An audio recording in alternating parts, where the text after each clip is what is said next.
Hey there, Anne Sheybani, and my son calls this my little Catholic chamber. I'm not Catholic, but I thought it was a clever comment.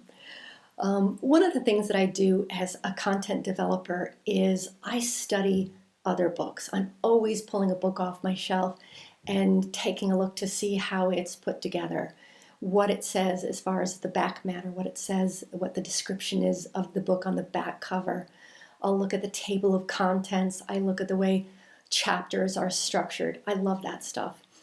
And the other day I pulled out a book, Essential, that I had bought when I was cleaning out the house because I was having anxiety attacks. I'm throwing away all my stuff. And Essential is one of those books that are composed of blog posts. Apparently these two fellows have been running a blog post for years. It got a lot of play. And they got a publishing deal, and they put the blog posts together in a book. And typically when you put blog posts together in a book, you have to tie these things up in an introduction.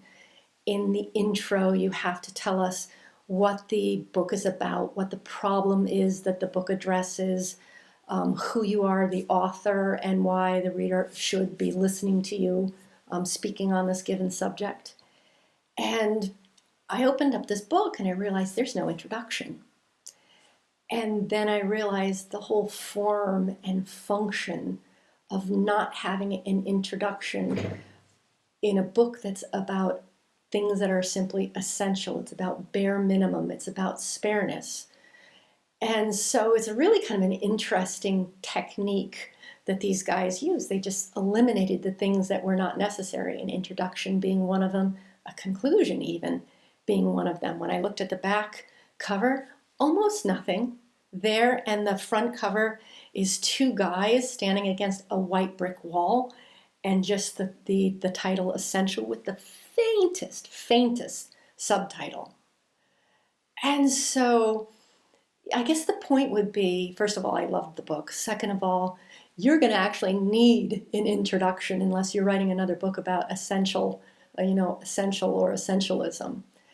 But pick up books off your shelf, study them, see how the cover matches the interior, what the interior is about, see how spare something is, see how things are glued together. Have a little bit of fun, because that's one of the greatest ways to help your own writing is to model other books. Anyways, pick up the book too. It's actually a really good book.